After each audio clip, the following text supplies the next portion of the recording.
Criticized Mr. Salinger as a, quote, young and inexperienced White House publicity man, end quote. I questioned the advisability of having him visit the Soviet Union. I wonder if you have any comments. I know there are always some people who feel that Americans are always young and inexperienced and foreigners are always able and tough and great negotiators, but I don't think that the United States acquired its present position of leadership in the free world if that view were correct. Now, he also, as I saw the press, said that Mr. Salinger's main job was to increase my standing in the Gallup poll. Having done that, he's now moving on to...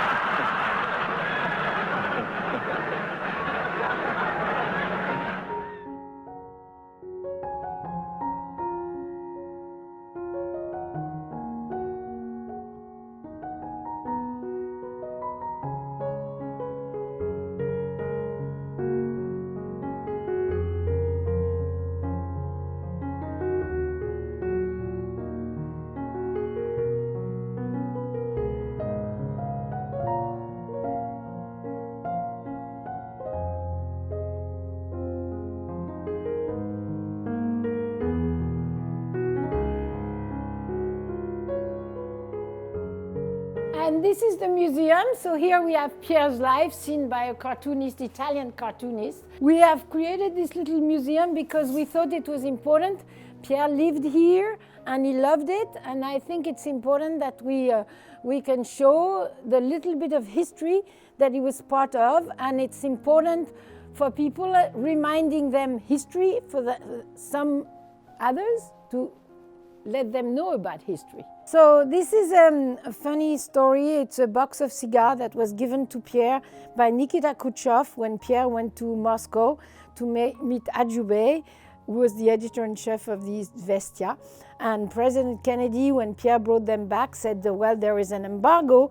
You have to give all the cigars back to the head of custom, which Pierre did. But he kept the box, so we have the box, and it's kind of funny. And then, very importantly, is the cigar case that Jackie, when she left the White House, Jackie Kennedy, 2 weeks after the assassination, she thought of giving a personal souvenir to each member of the cabinet. And I think this is very important because it shows how Jackie was thinking of other people always. And of course, the little note is wonderful because it says that it shows the intimacy of Jackie, even though she didn't want to mix up in the world of politics, and she was very close to what was going on in the White House. Of course, we have what everybody, you know, when you work for the president, he gives you a picture with his signature. But also, we have the picture which was taken in front of the White House of all the cabinet. And it's kind of funny because everybody's there and the signature is there. And you have here, you have Arthur Schlesinger, and it's Arthur Schlesinger's face, but it's not him because he wasn't there. So they had a maître d' to come and pose, and then they cut off his head and they put Arthur Schlesinger's head. So I think it's kind of funny to know that they were always already working on the pictures. But it's nice because you have everybody and you have the signature. I love this picture because it's Pierre. Caroline is a little girl and she has borrowed her mother's shoes and she's with a nightgown and she's coming in the press room. And so you can see that Pierre is taking her away and bringing her back to her mom. But I think it's wonderful to show that the White House was something that lived and they were young people. And this is the famous picture of Pierre meeting Khrushchev. Well, that's when he gave him the box, and which was quite amazing that he was that Khrushchev decided to meet Pierre and try to get information back and forth. Well, actually, what happened was, as you know, we went through the probably the biggest disaster in the Kennedy administration, which was the Bay of Pigs. And about a month after the Bay of Pigs, the president called me into his office around 5 o'clock in the afternoon. He said, I really need some help. I said, what do you want, Mr. President? He said, I need some cigars.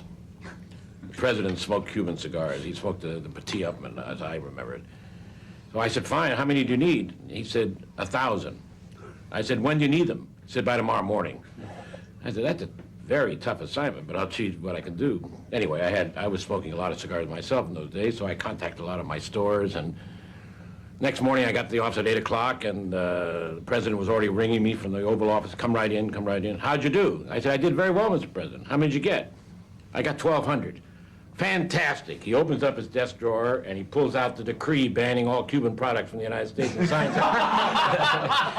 it.